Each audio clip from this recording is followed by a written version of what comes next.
Let's get weird, everybody. I am your host, Mike Gilbert, and welcome to the Witching Hour, episode 2. Thanks to everybody that provided feedback on episode 1. I greatly appreciate it.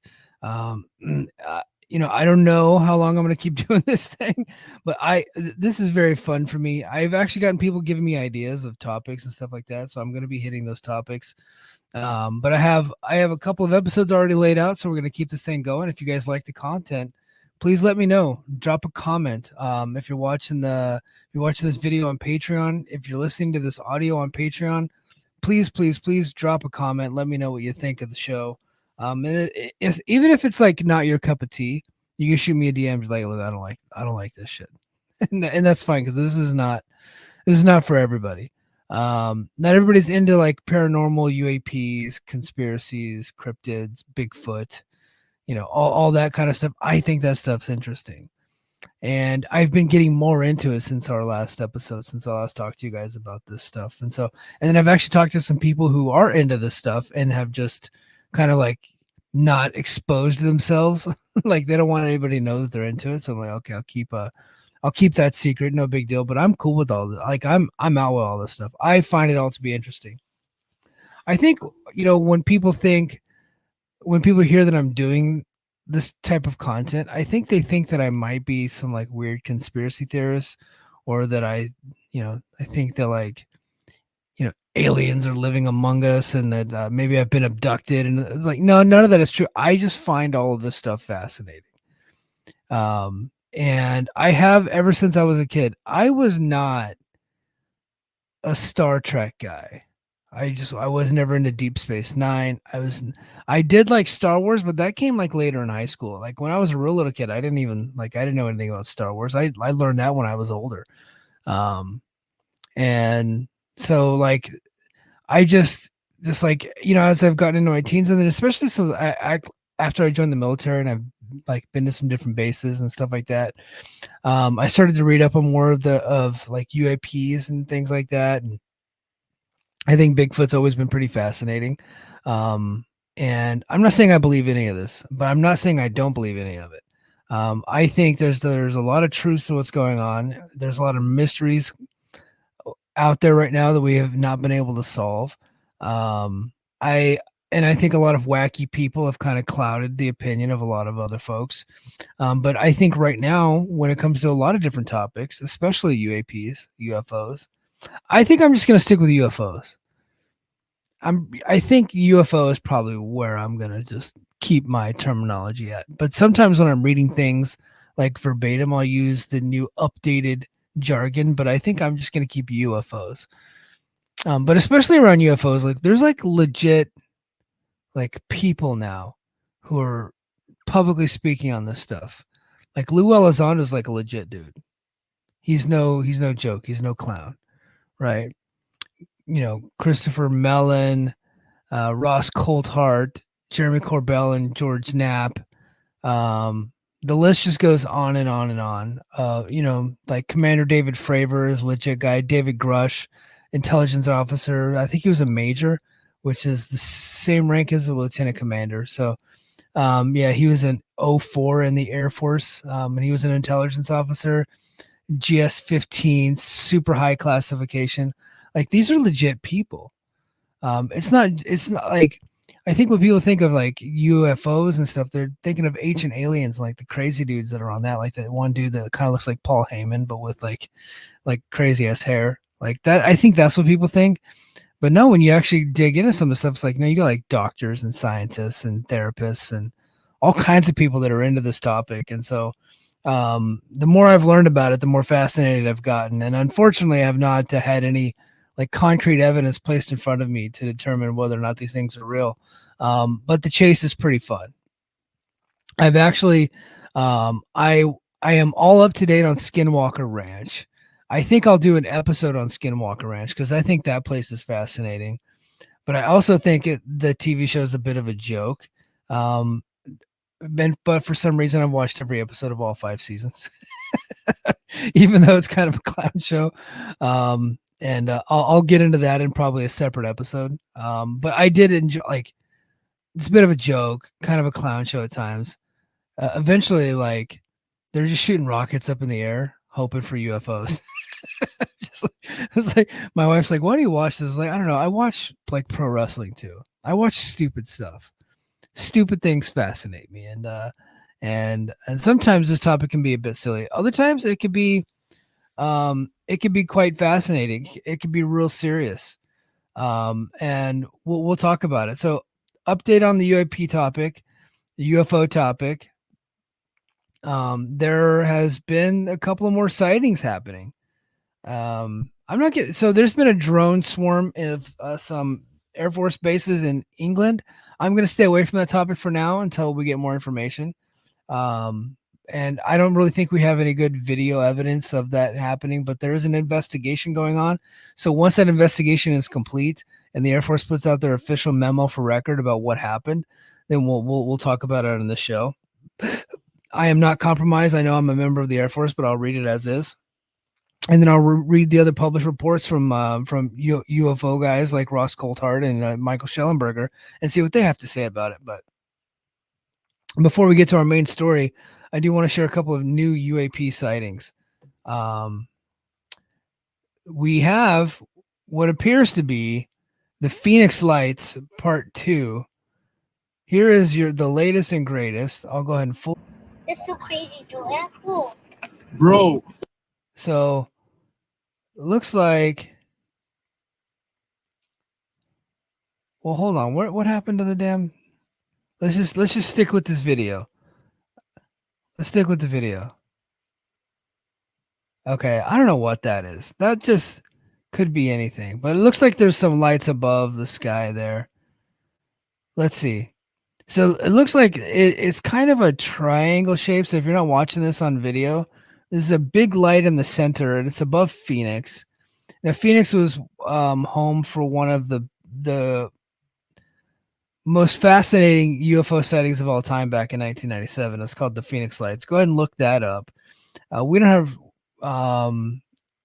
unfortunately, we're not able to provide any evidence that it was real, but there's some video out there. Like there was this giant pyramid-shaped deal in the sky, thousands of witnesses, including the governor of the state, who unfortunately at one point made it sound like a joke. But you know what? He zoomed in on this deal. This actually looks kind of legit. I don't know what to make of this thing. Let's see. Let's stick with it. What are they saying in this video? You see them, bro? You see them? Over there, bro. They're not really saying My heart's anything. pounding. Well, you got like 3 lights over here. I got my mouth. Don't move, please. Yo. This person is not good at filming stuff. Bro. All right, I'm gonna go ahead and stop sharing that. So that is a latest UAP sighting.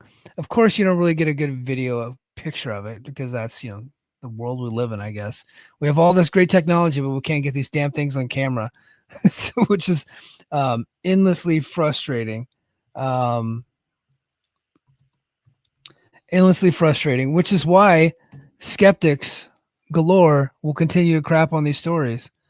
Let's see. I think this lady might have had a better video. Hold on. Let me see what this lady had. So I just did a search of Phoenix UFO. Is that the same video? Now lit up. It's just fucking hovering there. Yeah, so they got the big light right there in the center. There's no fucking way, bro. I don't know what that could be. Now you got to keep in mind, Luke Air Force Base is right there outside of Phoenix. They have fighter jets there. I think they test out aircrafts in that area too. So it could be just about anything. So I don't want to go like straight to like alien invasion, but that is pretty interesting. I think that would classify it as an unidentified flying object because we don't know exactly what it is, and the military might put out a report and say, we were just screwing around." But so unfortunately, it's just another one of those things. We don't really get a ton of good evidence, but this one is very cool. This one is in Iran, and Let me see. I'm just gonna go into the comments. So there's. Oh, you know what? Hold on. I think this is a good exercise here. So I'm gonna go ahead and share the screen on this one, and then I'm gonna tell you exactly what this thing is. So we're going to talk about stuff, and then we're going to debunk some shit. Let's see what this is. So this is in Iran. This is back on November 25th. And if you look, see those lights all the way up there? That is what we call a drone swarm. This stuff happens all the time, and this is kind of what the reports that are happening in different areas. I believe these are just drones, and they just got the big lights on them, and the way that the camera is reflecting, like the way the light's hitting, that's just how it looks on the camera. I bet the people on the ground have more of an idea of what that is than what the camera is able to pick up. But those are very much just drones. I've seen those before. That is not a big deal. But if you look, this guy, for UFO lovers, here's a UFO, Iran, 25 November. No, those are just drones. And I think drones have forever ruined the lights in the sky thing for me. Yeah, I'm pretty sure this is just, let's see what else. People are saying flares. Oh, lanterns. Some people saying lanterns. Could be lanterns. Yeah. But I don't think I don't think this is anything too crazy. This is nothing that we need to get too weird about. But I'm going to keep on this topic. Also, man, if you guys got like ghost stuff, send it my way. I'll play it here. Let's do that. But since I've been starting this, people have been sending me UFO videos. So if they're bullshit, I'll still put them on here because I think that's important too. We need to play the shitty ones too and say, hey, no, this is stupid. The one in Phoenix looked, I don't know what the hell that was. So that's where I'm like, this could be something weird. The one in Iran, it's either drones or lanterns. That's not a UFO. Like that's easily something that can be figured out. That's not a big deal. That's somebody just trying to get over. But all right, let's get to our main topic tonight. I'm going to switch these shows up occasionally. Sometimes I'll just have a singular topic. Other times I'll have, we'll be watching videos. We'll be doing all kinds of other stuff.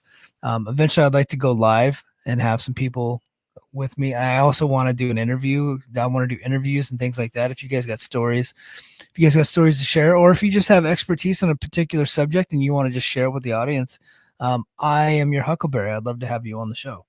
But yeah, welcome back to the Witching Hour. I am your guide into the strange, the unexplained, and the terrifying. And this story is pretty terrifying. This is called The Beast of Glacier Park. Glacier National Park. Sorry, The Beast of Glacier National Park, otherwise known as the first X-File. Now, I first learned of this story, believe it or not, watching the X-Files. I recently was doing a rewatch. I think they have them all on Hulu. I'm pretty sure Hulu. I finished the first season and a half, and then I kind of just started watching other stuff. But on one of the episodes, Mulder tells the story of the Beast of Glacier National Park. And sure enough, it was Richard Watkins and the Beast of Glacier National Park. Sure enough, the episode takes them to kind of a cryptid type of story there that they have to go investigate. And when he said that it was when he told the story of Richard Watkins, the first X-File, and that it happened at Glacier National Park, naturally, my curiosity got the best of me, and I actually looked up the story, and it was a real story. Now, unfortunately, there's not a lot of publications out there that have any information on the story. So if you have more information on this story, let me know. But I actually did get to read an article about it. And there's also a Wikipedia page that has a little bit of info, but not too much info. But I was able to put together some stuff from different sources online and go ahead and put together some information for you and just tell the story of Richard Watkins. Sad story, scary story, wild story, but let's go ahead. Let's get into it. So tonight we journey into the heart of one of the most chilling mysteries in American history. Case shrouded in fear, tragedy, and secrecy, a tale so strange it became the first file to be locked away in what would later be known as the X-Files. We're traveling back to 1946, Glacier National Park in Montana, where a quiet town and its residents were thrust into a nightmare they could never have imagined. This is the true story of Richard Watkins and the Beast of Glacier National Park. Now picture this. Okay, it's summer of 1946. Beautiful, beautiful scenery. Glacier National Park. Incredible. Sprawling wilderness of towering peaks, dense forests, and untamed wildlife. A place of breathtaking beauty, but also of isolation. Just outside the park lies the small town of Browning on the Blackfeet Reservation. Life here is simple. Families gather for meals. Neighbors look out for one another, and the biggest worry is whether the coming winter will be harsh. It's the kind of place where everyone knows everyone, and where trust and community are paramount. But that summer, something began to change. It started subtly with strange howls echoing throughout the night. At first, they were dismissed as wolves or coyotes, but these sounds were different, deeper, more guttural. They carried an unnatural quality that made the hairs on the back of your neck stand on end. What began as whispers of unease would soon erupt into a full-blown nightmare. This is getting good. The first attack came on a warm summer night. The stars shone brightly overhead and the town was quiet. Suddenly, a scream pierced in the stillness. A scream so raw, so full of terror, it jolted everyone awake. The next morning, the news spread like wildfire. An old lady in the community, a beloved elder of the community, had been found dead. Her home was a scene of unimaginable horror. Blood spattered across the walls, furniture overturned, and her body torn apart as if it were by a wild animal. The folks in the town were in shock. This lady had no enemies, no reason to be targeted, and the manner of her death, it was as if something inhuman had attacked her. But this was only the beginning. Days later, the beast struck again. Another family, this time a young couple and their child, were found dead in their home. Doors and windows had been smashed in, and the scene was even more brutal than the first. Now imagine sitting with your family discussing this latest attack, and then suddenly a loud crash shakes the house. You barely have time to react before a hulking figure smashes through the door, and its eyes glow in the dim light, its teeth bared in a snarl. Chaos erupts, screams, the sound of breaking furniture, and the sickening smell of blood. You fight, but it's no use. The beast is just too strong, too savage. For the few who survived these attacks, the trauma was indescribable. As the body count rose, so did the fear. The townsfolk began locking their doors and windows, but it didn't matter. The beast seemed unstoppable, and no one was safe. Desperate, the local authorities called in a team of seasoned hunters, men who had faced grizzly bears, mountain lions, and wolves. If anyone could track and kill this creature, it was them. The hunt was grueling. The hunters followed the beast trail deep into the forest, finding signs of its passage. Claw marks gouged into trees, animal carcasses ripped apart and left to rot. But the beast was cunning, evading traps and doubling back on its tracks. The hunters grew frustrated, but their resolve never wavered. They knew they were dealing with something extraordinary, something far more dangerous than anything they had ever encountered before. Finally, after weeks of pursuit, the hunters cornered the beast in a remote cabin deep within Glacier National Park. The air was thick with tension as they prepared for the final confrontation. They surrounded the cabin, guns drawn, hearts pounding. A deafening roar erupted from inside. The sound was neither human nor animal. Hunters opened fire, the gunshots echoing through the forest. When the chaos subsided, they approached the cabin cautiously. Inside, they expected to find the body of a beast, but what they discovered was beyond belief. There, lying in a pool of blood, was Richard Watkins, a local man known to everyone in Browning. The hunters stood in stunned silence, their minds struggling to comprehend what they were just seeing.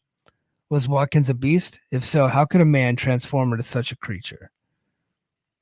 The discovery sent shockwaves through the community. Rumors and theories spread like wildfire. Some believed Watkins had been cursed. Others thought he had suffered from a rare disease that turned him into a monster. A few even whispered about possession by an evil spirit. Whatever the truth. Now, I found this part of the story to be super interesting. The authorities were quick to act. Led by J. Edgar Hoover himself, the FBI sealed all records of the incident. The case was filed away under U for unexplained phenomenon, a precursor to what we know now as the X-Files. To this day, the case of Richard Watkins remains one of the most chilling and mysterious in American history. Was he a victim of a curse, a disease, or something more sinister? Some researchers suggest lycanthropy, a rare psychological condition where individuals believe they are transforming into wolves. Others point to folklore, drawing parallels to Native American legends such as skinwalkers, keep in mind skinwalkers. That's coming. I'm going to do an episode on Skinwalker Ranch. But none of these theories fully explain what happened that summer in Glacier National Park. I love that story. I wish we had some more information on it. And that's the problem with a lot of these cryptid-like stories. And especially one that was back in 1946. We only have a few publications that have any information on it. And I'm going to continue to look more into it. But that's all we have. Like, this beast was going through this town of Browning outside of Glacier National Park, killing adults, killing children, killed an old lady, ripped her body to shreds. And they chased it down. They shot it. And when they went in to go look at it, it was just Richard Watkins. Now, was Richard Watkins the one that killed everybody? Or was he in the room with the beast and the beast got away? I don't know. Why didn't the beast kill Richard Watkins? I don't know. I find that to be interesting. It's too bad that we don't have enough information on this for me to even say whether or not this is a real story. But it started my curiosity from an episode of X-Files. And it turns out there is information out there about it, but there's just nothing to corroborate whether or not this actually happened. Now, some of the details, a little bit of Mike Gilbert trying to tell a good story. But I think that if we listen to this episode, and if anybody has some better researching skills, maybe we can get some more information on this. But yeah, the whole thing, the tale, the transformation and mystery leaves us with more questions than answers. But I really do think that's a fascinating one. Again, if you got stories that you want me to talk about right here on the Witching Hour, please reach out. Let me know. I will probably go a full 60 minutes on my next one because we're going to get into this is going to be a dream of mine. I'm going to get to do a podcast on DB Cooper. Now, I didn't know that I would be covering DB Cooper this early. I knew I would eventually get to it, but I had no plans on doing this. I had this X-File one planned out already. This was supposed to be my first episode, but I ended up just saving it for a second episode. But DB Cooper, there's been a break in the case, and the family of a man in North Carolina believes that their father is DB Cooper, and they have evidence to back it up. I'm going to break all that down. I'm going to tell the story of DB Cooper. I'm going to talk about some suspects that have been out there, including Robert Rackstraw, who is a famous suspect from a couple of different documentaries that are available. And then I'm going to talk about the latest suspect whose family says, no, our dad, he died recently, and it was him. A lot of people have admitted to it over the years, but the FBI has never been to corroborate anything. And in fact, they actually closed the case. Will they reopen it? I don't know. Maybe by the time that we're here on the Witching Hour, maybe they'll have reopened the case based off of this new evidence. But we're going to take a look at the evidence and talk about it right here next week on the Witching Hour. So until next time, keep your doors locked, your lights open, or keep your doors locked, your lights on, and your mind open. This has been the Witching Hour.